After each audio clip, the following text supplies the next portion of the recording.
যে প্র্যাকটিক্যালি অসুবিধাটা যেটা হচ্ছে, সরকার বিচার করতে চায়, সরকার শাস্তি দিতে চায় না, কিন্তু আওয়ামী লীগ তো অফিসিয়ালি নিষিদ্ধ হয়ে রয়েছে। বিএনপিও তাকে মানে প্রশাসনিকভাবে নিষিদ্ধ করতে চায় না, কিন্তু বিএনপি ধরতেছে, মারতেছে, গ্রেফতার করাচ্ছে, পুলিশে তুলে দিচ্ছে। ভাই ওই প্রশ্নের উত্তর যদি আপনি দেন একটু শুনি। আমি আরেকটা প্রশ্ন করব যে স্পেস যে ছোট হয়ে আসছে, যেটা রুমিন ফারহানা বললেন যে ছোট হয়ে আসছে, সেই ছোট স্পেসে আমাদের রাজনৈতিক চর্চা, গণতান্ত্রিক রাজনৈতিক চর্চাটা কেমন হতে পারে? প্রথম কথা হচ্ছে যে স্পেস ছোট হয়ে আসছে বিষয়টাকে আমি ওইভাবে অত মানে সরলীকরণ করতে চাই না। কারণ হচ্ছে কি, প্রথম কথা হচ্ছে যে এতগুলো দলের অনুপস্থিতি একটা শূন্যতা তৈরি করছে না। এতগুলো দল তো না, একটা দলের ব্যাপারে নেওয়া হয়েছে। আমি কিন্তু কোর আমার আর্গুমেন্ট যেটা, সেটা হচ্ছে যে এটা রাজনৈতিক দল কিনা।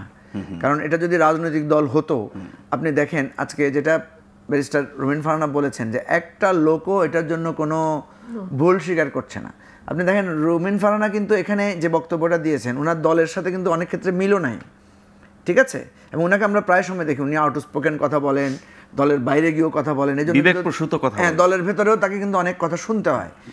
দেখেন মির্জা ফখরুল ইসলাম আলমগীর কিন্তু স্বাগত জানিয়েছেন এই যে আওয়ামী লীগের বিরুদ্ধে যে ব্যবস্থাটা এনেছে সেটাকে, কিন্তু আপনি দেখেন রুমিনের ভয়েসটা কিন্তু কিছুটা হলো লিবারেল ভয়েস উনি শো করেছেন। আওয়ামী লীগের দলের সব ধরনের মত না, আমি বলছি আওয়ামী লীগের লোকদের মধ্যে, কারণ বিএনপিকে তো আমরা অনেক সমালোচনা করি যে বিএনপি এত গোছালো দল না, এটা সেটা। তারপর আওয়ামী লীগের একটা সেন্সিবল লোকের কাছ থেকে কি আপনি একটা কথা শুনেছেন? শুনেন নাই।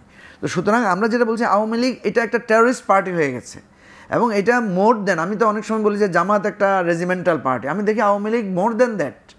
তো এই জায়গা থেকে আমি বারবার বলছি যে আপনি যখন আওয়ামী লীগকে একটা বিচারের প্রক্রিয়ায় ফেলবেন, ধরেন একটা লোক অন্যায় করলে তার কি বিচার করবেন না? বিচার করার পরে তার শাস্তি যদি হয়, তখন কি আপনি বলবেন তার থেকে আপনি সংকুচিত হয়ে যাবেন বলবেন? আপনি কি বলবেন যে জনসংখ্যা সংকুচিত হয়ে যাচ্ছে? বিষয়টা কিন্তু তা না। এখন না, দল হিসেবে যখন তৎপর থাকবে না, সেক্ষেত্রে দলের সাথে সংশ্লিষ্ট যে জনতা, আমি বলছি যে অপরাধী না, সেই জনতার কথা, সেই জনতার জন্য তো পথ খোলা আছে। আমি যেটা বলছি আর কি আপনাকে, যে সেই জনতা বাংলাদেশে তো অনেকবারই হয়েছে।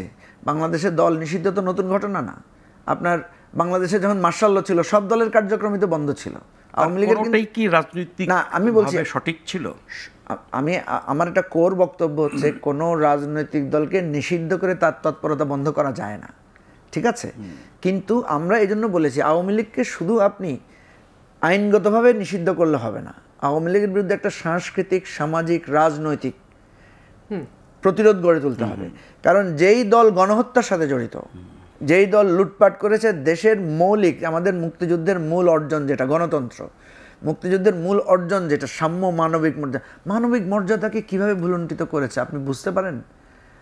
আপনার কি সে দৃশ্যটা মনে নাই যে আপনার ওই যে বিএনপির নোয়াখালীর ওই যে এমপিকে যে পুলিশ যে পিটালো সংসদের সামনে, জয়নাল আবেদিন ফারুককে কিভাবে পিটিয়েছে? এটা কি অতীতে দেখেছেন? আপনার কোনো রাজনৈতিক নেতার সাথে পুলিশ সেরকম আচরণ করেছে কখনো দেখেছেন? তো এরকম ঘটনা তো আমরা তো বলেছি যে অনেক ঘটনা আওয়ামী লীগ যেটা করেছে। সেই জায়গা থেকে আমি বলছি যে এটা সংকুচিত হবে না, বরং আওয়ামী লীগের মধ্যে যারা বেটার, তারা কিন্তু এখন নতুন দল করতে পারবেন, তারা কিন্তু একটা নতুন উদ্যোগও নিতে পারবেন। এই যে দেখেন, আমরা যে কথাটা বারবার বলি যে আপনি যখন একটা ভুল ট্রিটমেন্ট করবেন, তখন কিন্তু আরেকটা নতুন রোগের সৃষ্টি হবে। আমি পার্শিয়ালি ব্যারিস্টারের সাথে একমত যে আপনাকে এখানে আওয়ামী লীগের সাথে একটা ন্যায্য আচরণ করতে হবে। সেই ন্যায্য আচরণটা হচ্ছে তাকে প্রপারলি বিচার করা, তাকে সাংস্কৃতিকভাবে, রাজনৈতিকভাবে তার প্রত্যেকটা অপরাধের বিষয়টা তাকে তুলে ধরা, দুটো জিনিস করা। যারা অপরাধী তাদেরকে শাস্তি দেয়া, আর যারা মানে অপেক্ষাকৃত অপরাধী নয় যারা বলবে, তারা যদি আপনার কাছে এসে প্রমাণ করে, ভুল স্বীকার করে, তাহলে তাদের জন্য স্পেস খুলে দেওয়া, যেটাকে আমরা বলছি রিকনসিলিয়েশন প্রসেস। এই জায়গাটা আমি আসছি, রিকনসিলিয়েশন প্রসেসে যাবেন কিভাবে? আপনাকে তো একটা জায়গায় এসে বলতে হবে, যেই বুদ্ধিজীবী আওয়ামী লীগকে সাপোর্ট দিয়েছেন, যে ব্যবসায়ী আওয়ামী লীগের গণহত্যাকে সাপোর্ট দিয়েছেন, তারা কি এসে বলেছেন যে ভাই আমরা ভুল করেছি, আমরা সেই সাপোর্টটা দিয়ে বলেছেন কেউ? তার সাথে আপনি কিভাবে এঙ্গেজ হবেন? মঞ্জু ভাই, আমি রিকনসিলিয়েশনের জায়গাটা আলাদা করে আলোচনা করব, দুজনের কাছে শুনবো। তার আগে আপনি বলছিলেন যে দল হিসেবে এই জুলাই অভ্যুত্থানে যে হত্যাকাণ্ড চালিয়েছে, হত্যাযজ্ঞ চালিয়েছে, তার জন্য দলের বিচার বা আরও এর আগে যেসব অপকর্ম আছে সব ঠিক আছে। একইভাবে ৭১-এর অপরাধের জন্য জামাত ইসলামের বিচারের দাবিও কিন্তু দীর্ঘদিন ধরে আছে। এখন যখন আওয়ামী লীগের বিচারের প্রশ্ন আসছে, তখন জামাত ইসলামের বিচারের প্রশ্ন আসছে। জামাত ইসলামী তো দল হিসেবে তার বিচার হয় না, তার কিছু ব্যক্তির বিচার হয়েছে, সেই বিচার নিয়ে নানা রকমের বিতর্ক আছে। তাহলে কি এই আন্তর্জাতিক অপরাধ ট্রাইব্যুনালে সংশোধিত আইনে জামাতেরও কি বিচার হওয়ার সুযোগ আছে? দেখেন, আপনি হয়তো নাজমুল হাসান ভাই, আপনি কিন্তু একটা টেলিভিশনের হেড ছিলেন, আপনার মনে থাকার কথা, আন্তর্জাতিক অপরাধ ট্রাইব্যুনালে যে বিচারটা হয়েছে, যদিও এটা বিচারটা নিয়ে ব্যাপক বিতর্কিত বিচার, এটা আমরা সবাই বলি, সেখানে কিন্তু একটা রায় হয়েছিল। সেই রায়টা হয়েছিল যে জামাতকে তারা আনুষ্ঠানিকভাবে যুদ্ধ অপরাধী দল হিসেবে ঘোষণা করেছিল, কিন্তু বাংলাদেশের আইনে কোনো দলের বিচারের ব্যবস্থা ছিল না। না, এখন যে আমি আপনাকে বলছি, তখন কিন্তু আমাদের তৎকালীন সময়ে যিনি মানে সেই আনিসুল হক সাহেব, হ্যাঁ, তিনি কিন্তু বলেছেন যে আমরা একটা আইনের খসড়া তৈরি করেছি দলের বিচারের জন্য।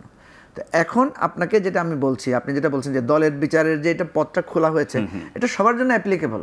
আমার দলও যদি কালকে মানবতা বিরোধী অপরাধ করে, আমার দলও যদি সেরকম দলীয়ভাবে এটা প্রমাণ, আমার বিরুদ্ধেও কিন্তু ব্যবস্থা নেওয়ার সুযোগ তৈরি হয়েছে। সুতরাং এই যে রাস্তাটা খোলা হয়েছে মানবতা বিরোধী অপরাধে দলের বিচার, এটা কিন্তু আমি মনে করি যে আমাদের সকল দলের জন্য একটা সতর্ক বার্তা। সেটা যদি কেউ জামাতের ব্যাপারে করে এবং জামাতের অতীতের যেই ঘটনাটা আছে, পেন্ডিং আছে, সেটাকে নিয়েও করে, সেটা তো আমি কোনো আইনগত বাধা দেখি না, কারণ কোনো আইন কোনো ব্যক্তির জন্য তো তৈরি হয় না। আইন তো একটা শাশ্বত, এখানে প্র্যাকটিসিং লয়ার আছেন, সিনিয়র লয়ার আছেন, আমি সেটা বলতে চাই না। আমি মনে করি যে ইটস এ প্রসেস। কিন্তু এখানে যে কথাটা আবার বলছেন যে আমি এটা ভেতরের তথ্যটা আপনাকে বলি, সেটা হচ্ছে সরকার কেন এই আইনটা প্রথমে না দিয়ে এখন যুক্ত করলো। আমি যতটুকু শুনেছি, না, ওই যে সবশেষ আন্দোলনের ৩ দফা দাবির মধ্যে এটা ছিল। হ্যাঁ, না, যেটা ব্যারিস্টার রোমেন বললেন যে প্রথমেই তো এটা ছিল, আন্তর্জাতিক অপরাধ ট্রাইব্যুনালের খসড়া বিচারে দলের বিচারের কথা ছিল, ওনারা তখন বাদ দিয়েছেন, বাদ দিয়ে এখন আবার ঢুকিয়েছেন। বাদ দেওয়ার পেছনে যুক্তিটা কি ছিল? যুক্তিটা তারা এটাই করেছিলেন, আমি যতটুকু জানি, সেটা হচ্ছে, আমার তথ্য ভুলও হতে পারে, আমি যতটুকু জানি ডক্টর ইউনূস বলেছিলেন যে জাতিসংঘ যেহেতু আওয়ামী লীগকে প্রাইমারিলি একটা গণহত্যাকারী দল হিসেবে চিহ্নিত করেছে, জাতিসংঘের সেকেন্ডারি যে রিপোর্টটা আসবে, সেই রিপোর্টের ভিতরে আইসিসি থেকেই আওয়ামী লীগের বিরুদ্ধে একটা গণহত্যাকারী দল হিসেবে তার বিরুদ্ধে একটা বিচারের সুযোগ আছে। জাতিসংঘের রিপোর্টে কিন্তু আওয়ামী লীগ নিষেধাজ্ঞার কথা ছিল না। না, আমি কথা বলছি চিহ্নিত করেছে। আপনি জাতিসংঘ তো নিষেধাজ্ঞার জন্য সুপারিশ করবে না, জাতিসংঘ বলবে যে তার এই ত্রুটিটা আমরা পেয়েছি, আর এই ত্রুটির বিচার কি হবে সেটা করবে কিন্তু আইসিসি। আইনজীবী আছেন, জাতিসংঘ রিপোর্টে এটা বলা আছে, তাদের যে ফাইন্ডিংস, এটা ক্রিমিনাল কেসের বিচারের জন্য ভিত্তি না, এটা ক্যান বি সহায়ক। জাতিসংঘ তো এটা একটা মানবাধিকার রিপোর্ট, এটা কিন্তু আপনার কোনো ক্রিমিনাল ইনভেস্টিগেশন না, বাট এটা হচ্ছে প্রিলিমিনারি একটা প্রাইমারি ইনভেস্টিগেশন। সেকেন্ডারি ইনভেস্টিগেশন যেটা হবে সেটার বেসিসে কিন্তু আপনি আইসিসিতে, ইন্টারন্যাশনাল ক্রাইম ট্রাইব্যুনালে যেতে পারবেন। তো সেই জায়গা থেকে ডক্টর ইউনূসের পজিশনটা এটা ছিল।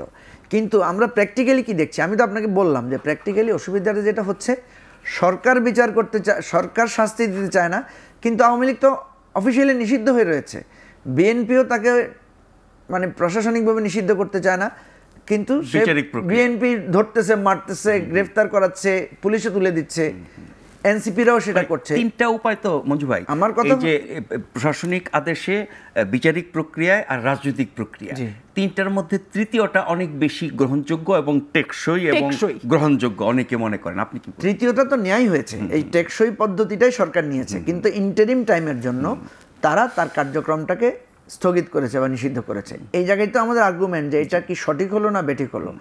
আমার বক্তব্য হচ্ছে যে আপনি তাকে প্রতিদিন পিটাবেন, প্রতিদিন মারবেন, রাস্তায় একটা লোককে ধরে বলবেন যে আওয়ামী লীগ ধরছি, মারছি, তা আপনি একটা সিস্টেমের মধ্যে যান। তার মানে এতদিন নিষিদ্ধ না থাকার পরও যে ব্যবস্থাগুলো নেওয়া হচ্ছে সেগুলো বেআইনি ছিল, সরকার বেআইনি ছিল। এখন সরকার বলতে পারবে যে আমরা যেহেতু তাদের কার্যক্রম নিষিদ্ধ করেছি, সুতরাং সেজন্য আমরা এটা করেছি। আরও একটা জিনিস হচ্ছে, শেখ হাসিনা বসে বসে যখন উস্কানি দিচ্ছে, তার কর্মীদেরও একটা চাপ পড়ছে, তো তারাও তো এখন শেখ হাসিনাকে খুশি করার জন্য, আপনি দেখবেন ওরা মিছিল করার সময় ছবি তুলে তুলে, ভিডিও তুলে তুলে আপার কাছে পাঠাচ্ছে। এখন তো অন্তত তারা বলতে পারবে যে আপা এখন তো নিষেধাজ্ঞা আছে, আমরা কিভাবে মিছিল করবো, তাহলে তারা নিরাপদ হলো, তারাও নিরাপদ হলো। আমি ওইটাই বলতে চাচ্ছি যে আমরা যেটা চাচ্ছি যে রাস্তায় যে মব বা যে কেওয়াসটা হচ্ছে, এটা তো দায়িত্ব বিএনপিও এড়াতে পারে না, এটার দায়িত্ব জামাতও এড়াতে পারে না, এটা এনসিপিও এড়াতে পারে না, আমরাও এড়াতে পারি না। আপনাকে আমি বলি মানে প্র্যাকটিক্যাল অভিজ্ঞতা, সাভারে যখন আমরা স্মৃতিসৌধে গেলাম আপনার ফুল দেওয়ার জন্য, ফুল দিয়ে যখন আমরা ফিরছি হঠাৎ দেখি সেখানে জয় বাংলা বলে আওয়ামী লীগের কিছু লোক একটা স্লোগান দিয়ে তারা একদিকে ছুটলো, ছুটার সাথে সাথে দেখলাম পুলিশ ওদেরকে ধাওয়া করতেছে, সবাই ইয়ে করতেছে, এবং পরে প্রথম একদল জনতা ধাওয়া করেছে, পরে পুলিশ ধাওয়া করতেছে এবং 4-5টাকে ধরে আনার পর ওরা বললো যে ভাই আমরা তো মিছিল করি নাই, আমরা তো জানি না কিছু। আমরা নিজেরাও কনফিউজ হয়ে গেলাম যে ঘটনাটা কি। একটা ছেলের চাহনি দেখে আমি গেলাম যে একটু পুলিশ দেখে আমার উপর খুব রেখে গেলো, হ্যাঁ আপনারা এখানে ইয়া করতে আসবেন না, যান, এই মিছিল করছে আমরা দেখছি, আমাদের কাছে ছবি আছে। তো এখন এই ঝামেলাগুলো করার দরকার কি?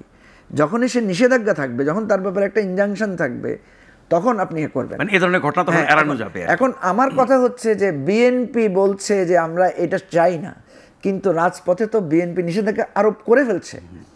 জামাতের লোকেরা তো বলছে যে আমরা বিএনপি নিষেধাজ্ঞা, আওয়ামী লীগ নিষেধাজ্ঞা মাফি করে দিয়েছে, জামাতই তো যাই একসাথে যাই ধরতেছে আওয়ামী লীগকে। এই জায়গাটা অস্পষ্টতা সরকার এবং দলগুলোর দূরত্বের জন্য, এই জন্য আমরা মনে করি যে ইন্টারিম সময়ের সাময়িক নিষেধাজ্ঞাটা যৌক্তিক।